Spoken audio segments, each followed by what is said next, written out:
On today's episode, I think you have to remember that when people are godless, they become God themselves. They become the arbiters of right and wrong and who lives and who dies. And so this fellow, in his zeal, just determined that there were going to be deaths, where there was embryo deaths, people at the clinic, and ultimately himself. And, anti-natalism is a concern, but the bigger concern is the anti-God, the not knowing about God, not knowing about Christ, not knowing about eternity. That becomes the issue.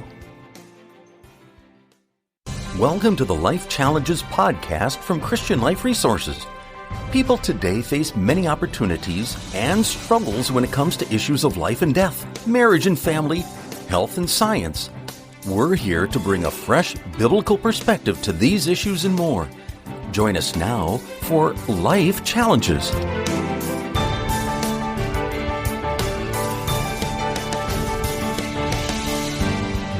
hi, and welcome back. I'm Krista Potratz, and I'm here today with Pastors Bob Fleischmann and Jeff Samuelson.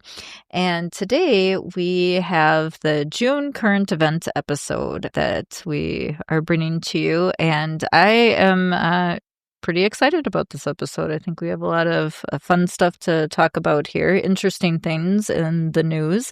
The first article I want to bring attention to is one that you found, Bob, on this, I guess, maybe growing trend of anti-natalism. Can you give us a little explanation as to what that is? First of all, you pretty much get the idea that any kind of crazy notion seems to always be simmering out there somewhere. But when we had a bombing of the fertility clinic in Southern California, it found out that the guy was called an anti-natalist, which means he's against having children.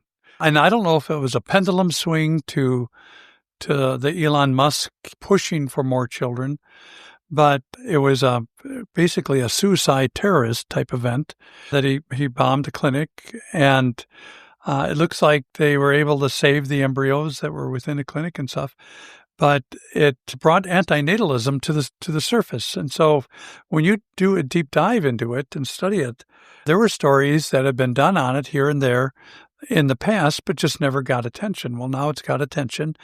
And it when I first read the story, it reminded me of the old anti-population arguments that we're going to outuse our resources and so forth. But with anti-natalism, you have to understand their ultimate goal is no one has children, period. That in time, the human race ceases to exist. They have a variety of kind of like nuances to it, but like one of the people said, I don't regret the child I have, but I don't want more children, and I don't want her to have any children. And of course, we've been concerned about the whole population explosion thing has kind of imploded now, and now we're going to start experiencing negative population growth, and that's going up as a concern. And now you have a group that's probably excited about it. Yeah, it's interesting that there seem to be kind of two motives or streams going through there. One is the more environmental kind of attitude of human beings on this planet are a mistake, so we need fewer of them and eventually none of them.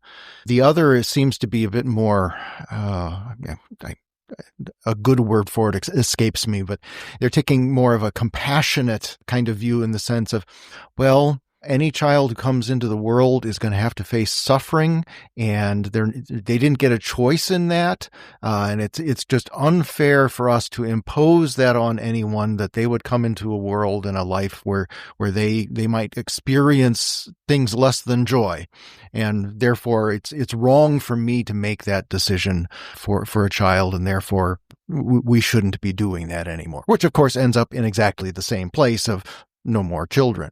It's really a very much a godless worldview. It presumes that there is no higher power involved in creating life, really at any stage, and that means there's no one who has authority over life, and no one who gives life meaning.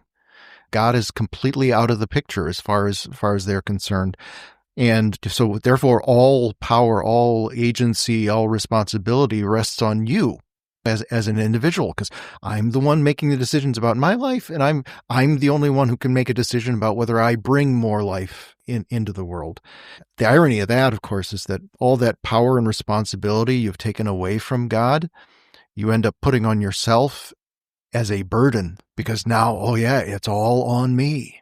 Some of those people almost lamented that in a moment of weakness we had a child. It was like, and they're carrying it with them, and that's I like that analogy. That's like seen as a burden for them. It's a peculiar perspective, but it's very consistent with kind of the life ethic that's been going on. You get to the point where you can terminate unborn life. You begin to, even fertility clinics and IVF and all that kind of stuff. You feel like you become the master of not just your fate, but and kind of one of the cornerstones of the anti-natalist perspective is the poor child has no voice in this. We somehow usurp the child's authority by bringing the child into existence. It's kind of their mentality, and it becomes a little bit circular. Definitely godless. Fits into the save the planet, the environment type approach, and assisted suicide, terminating life that's no longer worth living. I think it's always important to remember on a lot of that stuff is that what seems, nutty now, give it 10 years and then come back and take a look. Mm-hmm. I think, too, the interesting thing about the article that you shared was that it was parents talking about it. And I think they specifically got a group of parents, too, that felt this way about their children and their children's life and everything, too. Because I think sometimes, we associate, people like not wanting to have kids or not maybe caring about the planet as people that don't have kids or can't have kids or something like that. So to see a group of parents who think, oh, man, I really wish I hadn't had a child, or they said, in the article, the one lady said, okay, it probably maybe isn't the worst thing in the whole world if her daughter someday has children, but she would really not ever want to be a grandparent. We hear that, and that just sounds so sad, and maybe to us even kind of bizarre too. Yeah, and these parents in the article, they talk about how they're, I love my kids. As much as they say that, how can you imagine that those children growing up, even reaching adulthood, and knowing that their parents thought it was a mistake that they existed at all? And that their parents, too, are telling them, do what you want, but man, I really don't want you to have any children. That's kind of a crazy message, too, I think. Mm-hmm. About 40 years ago, Wisconsin Public Television had done a story on these pregnancy counseling centers, and they came in with cameras hidden in a purse, and they came into one of our centers. And fortunately, the counselor, everybody at the center was stellar. Everything was good. But in this PBS story, this woman had her baby, and so the baby is bouncing on the knee of the grandma, the girl's mother. And the reporter said, well, now that you've got your granddaughter, it was a granddaughter, you can hold her. Do you feel, any differently about it? No, I still think she should have had an abortion. And I remember we were just all the volunteer board at the time, and we all just kind of looked in amazement at it. But that's what I thought of when I was reading this article. They act as if they care for their children, and they want you to think that they do. But fundamentally, it was a mistake. They didn't want to have children. And I think maybe one of the things that has to be on the back of our minds is, what does this translate into if it's like I suggested, and that is what's a crazy idea today becomes more mainstream in 10 years? We got to ask ourselves, what does this start to look like in 10 years? And, first of all, I'm always stunned over how they resort to terrorist activities in order to accomplish agenda. I think you have to remember that when people are godless, they become God themselves. They become the arbiters of right and wrong and who lives and who dies. And so this fellow, in his zeal, just determined that there were going to be deaths, where there was embryo deaths, people at the clinic, and ultimately himself. And, anti-natalism is a concern, but the bigger concern is the anti-God, the not knowing about God, not knowing about Christ, not knowing about eternity. That becomes the issue.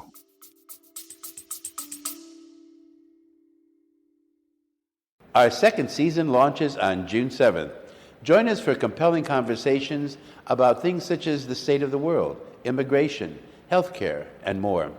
And while you wait, catch up on what you might have missed on Season 1, including episodes that explore the LGBTQ community and issues there, politics, addiction, homelessness, grief, the loss of a child.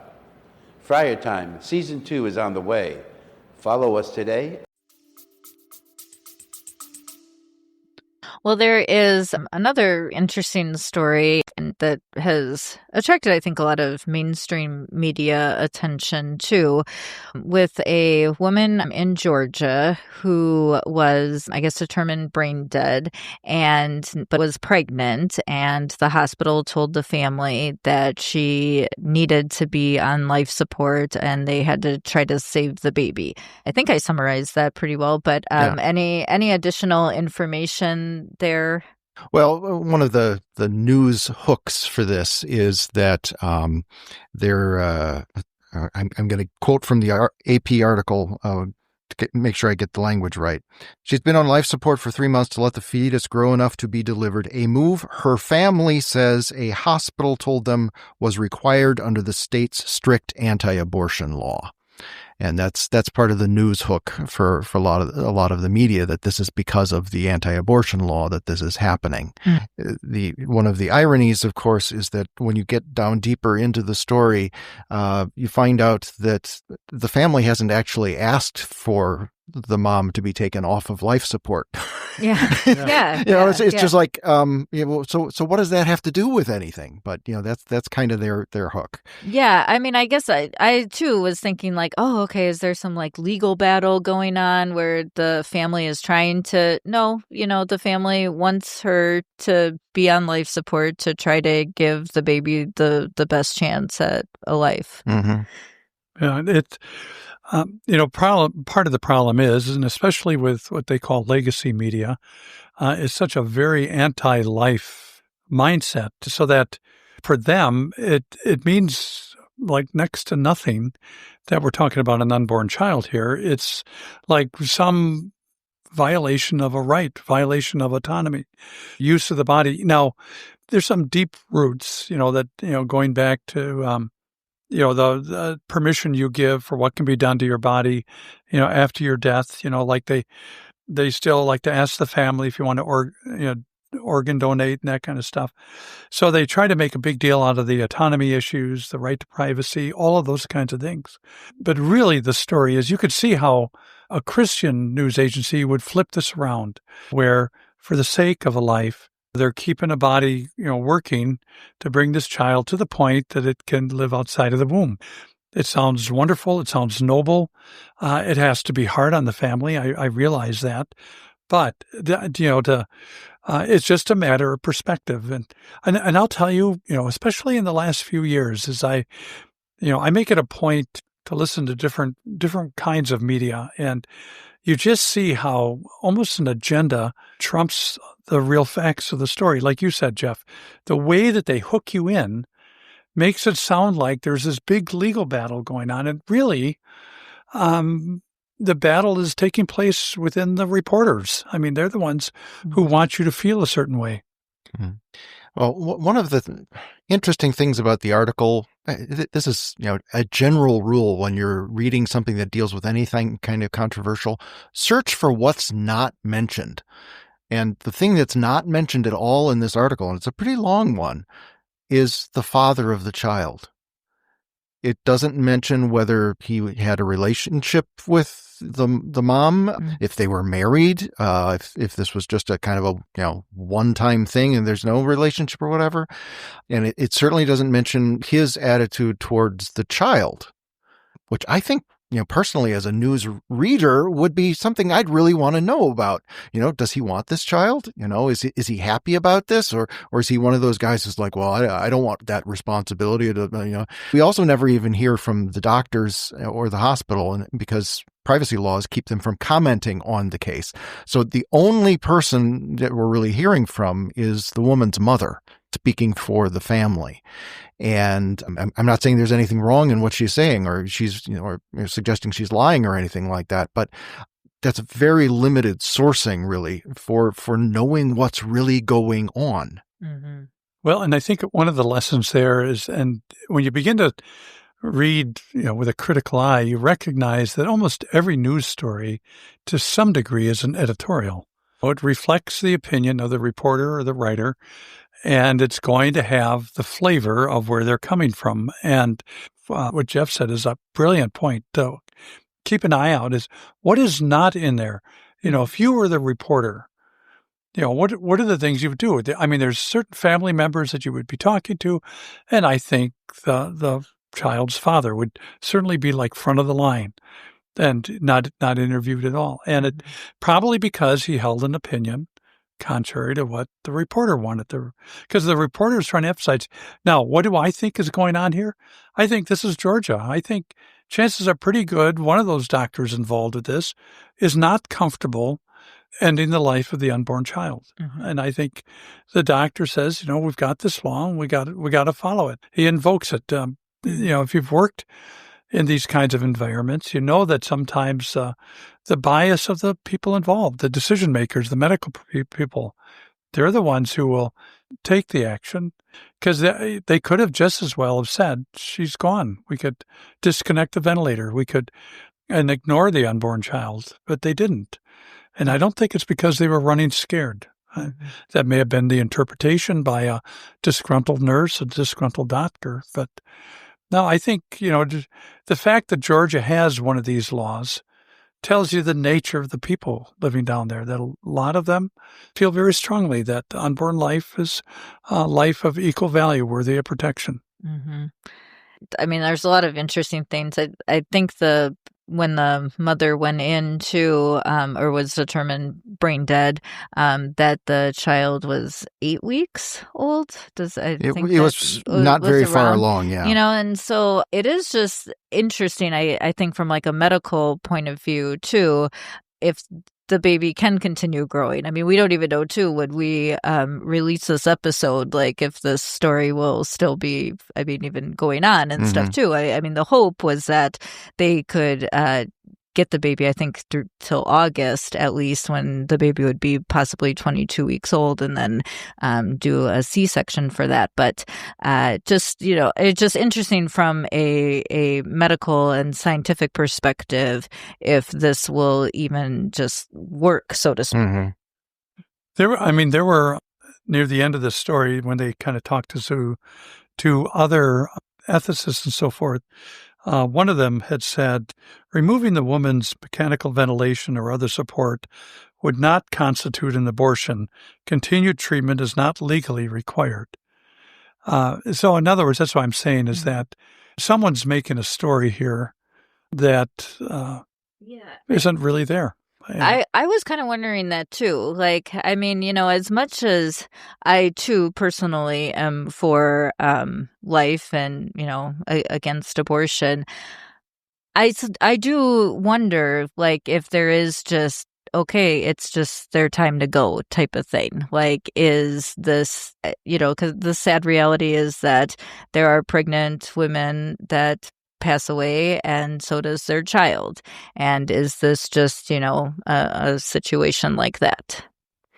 We don't know, but I think, from a Christian ethical perspective, we don't say, the exception clause when we talk about abortion, the goal is always to preserve life.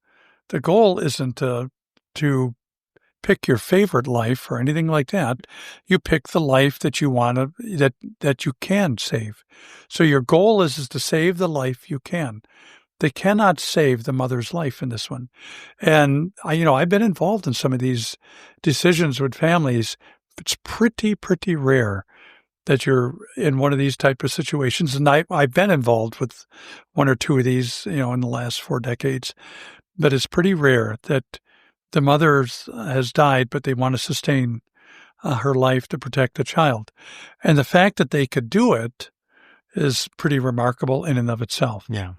Well, moving along here, we have another article that was found from the Washington Post.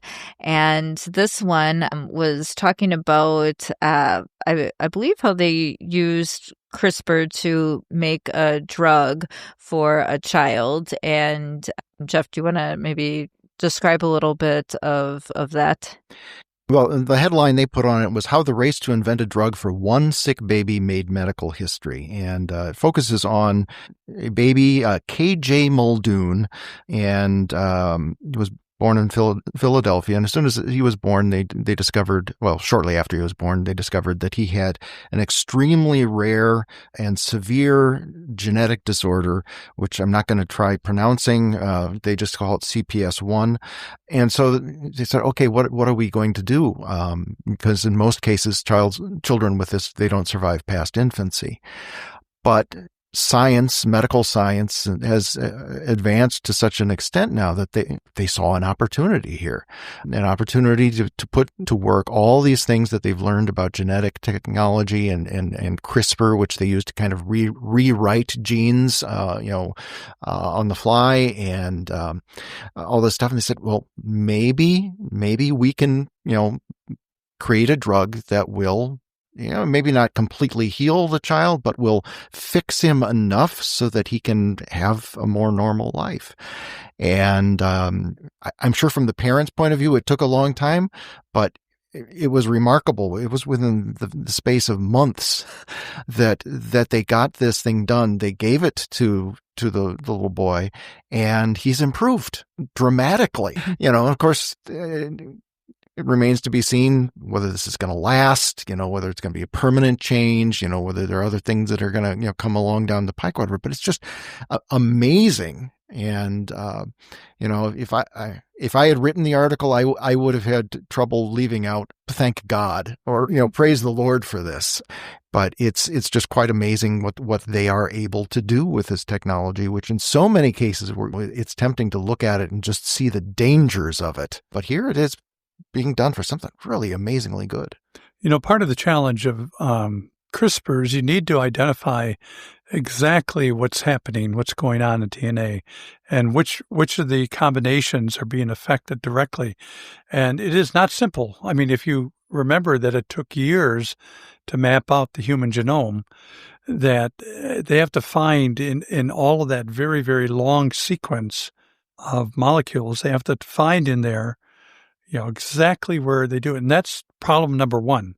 When you read the New England Journal of Medical article on this, that was problem number one, is to correctly identify. Because oftentimes when you've got a problem, there's more at work than just that problem. And so, but that was kind of like incredible event number one, was that they were able to really focus in on it. Then with CRISPR, they're able to go in and actually do a repair. And I think you're going to find stories about this person, this child, 20 years from now. I mean, I think that they hit it. And because part of the fantastic part of the story is that they were able to do it it only affects, I believe, 1 out of every 1.3 million births a year are affected by this.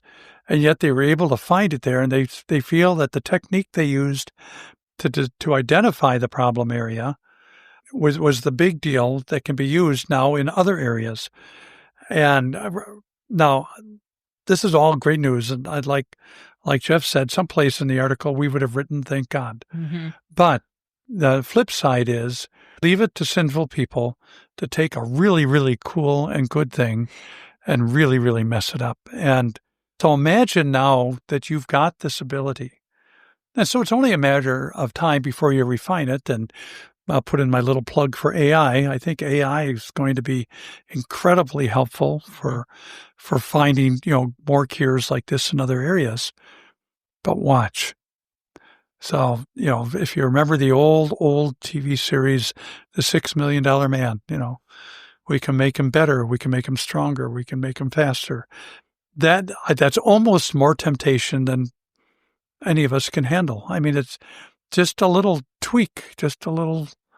What kind of stood out for me is that as awesome as this was, there was, it seemed to me at least, like an underlying pessimism with it, or just like this, like, oh, we did this all for one sick child. We used all these labor hours, like, just for this one child. It didn't necessarily come out and say it in a very negative way in the article, but it just was something that I kind of picked up or rubbed me a little bit the wrong way. Yeah, it's natural to read this and ask, well, how much was this one baby's life worth? To a certain extent, as Christians, we say, well, you can't put a price tag on it. But there's also the practical matter of stewardship. It's like, spending millions upon millions of dollars. It is interesting that somewhere toward the end of the article, there was just a statement from one of the doctors or scientists involved, like, we can't put a price tag on this, which is a way of saying it's so astronomically high. We can't even try to pin it down. If you got to ask, we can't help you. Yeah. And, it's just, so much, and you say, well, yeah, that's just way out of line with the benefit that you're getting here, because that money could be used to help so many other people. But of course, from the scientific point of view, you prove the concept with this one case. And that means you've got, the building blocks for the rest of the cases. And as with so many other types of technology, we see it even just, with plain electronics. The hobbyist millionaire spends $15,000 on today. 15 years from now, the guy on the street in a lower class neighborhood is going to be getting for 100. Because just with time, things are perfected, things become cheaper, and that's the way this will probably go. And it's just really interesting. It's exactly that, though. It was a proof of concept, and it was the breakthrough that they were looking for in CRISPR, because they've done a lot. They've been trying to use it in macular degeneration and heart issues and so forth. But this it shows that it really does work. So plus two, it'll be interesting.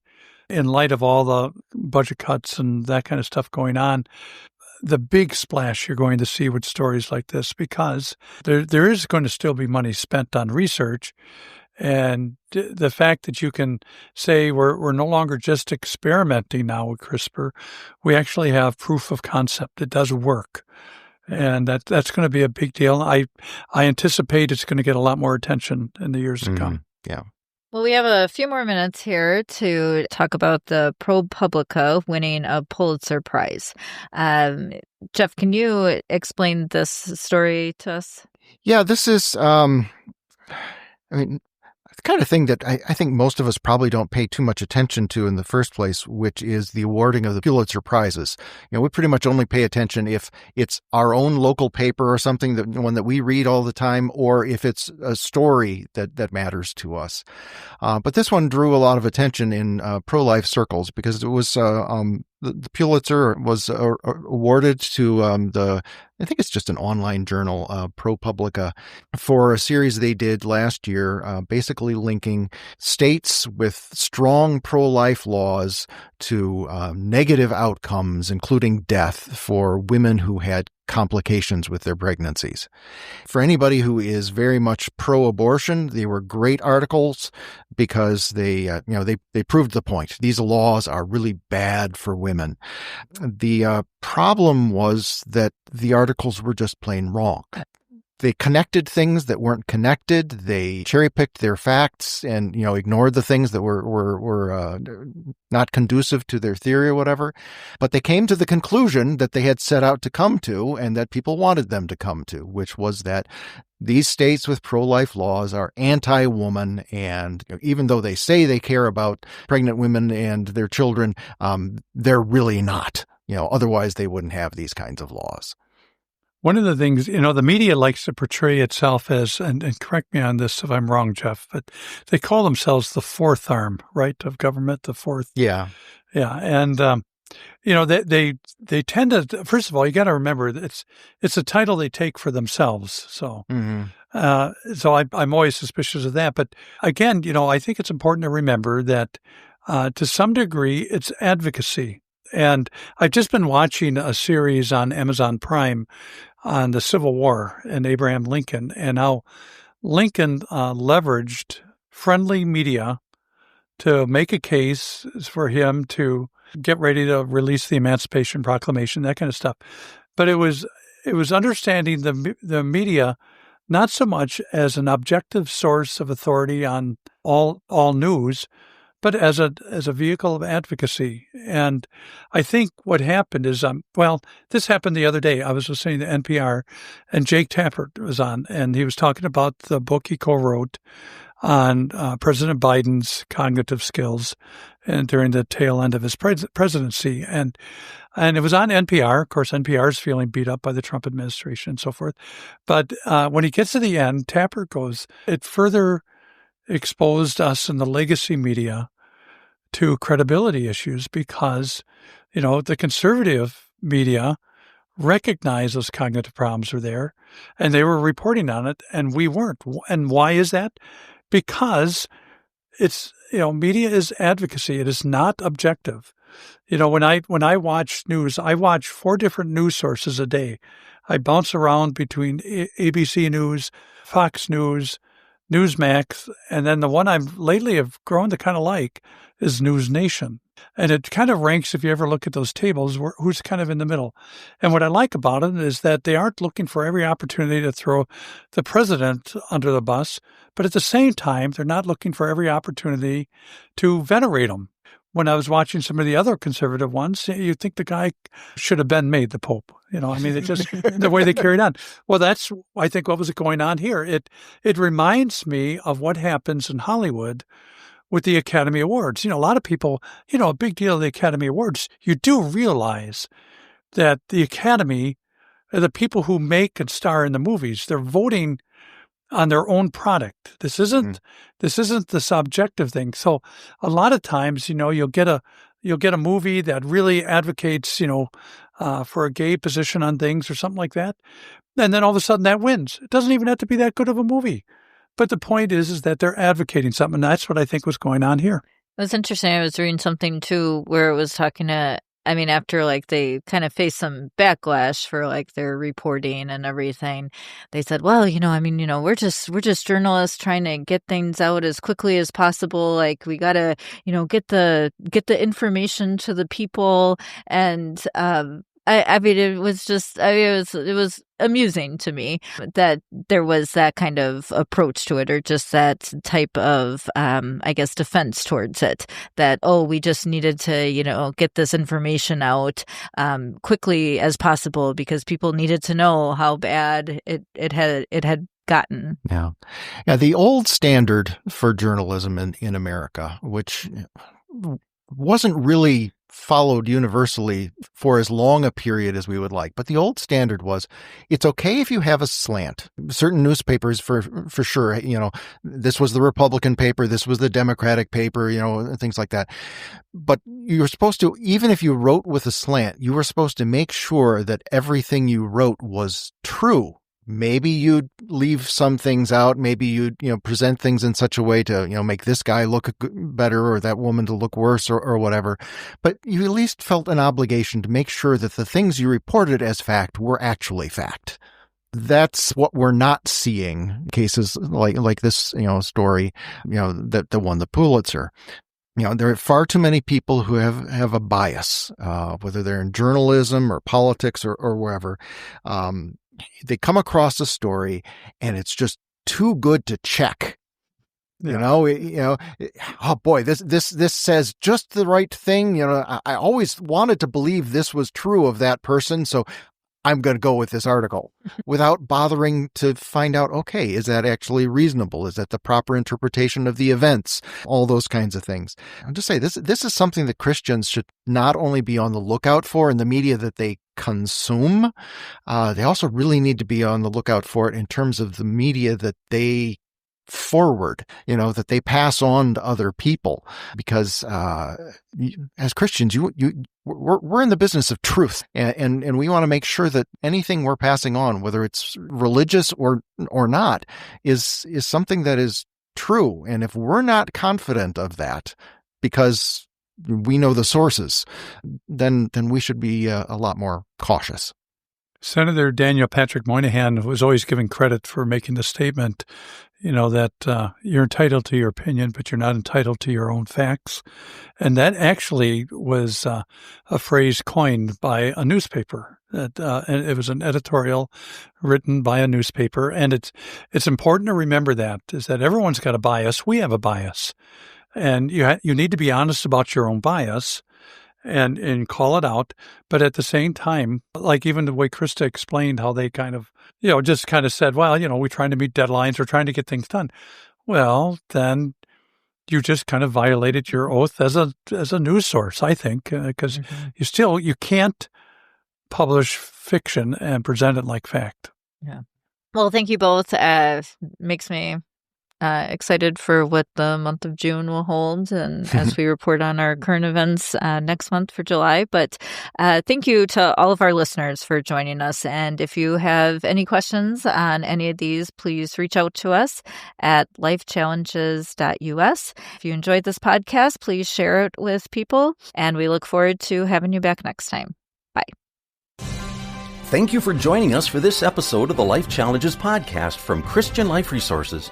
Please consider subscribing to this podcast, giving us a review wherever you access it, and sharing it with friends. We're sure you have questions on today's topic or other life issues. Our goal is to help you through these tough topics, and we want you to know we're here to help.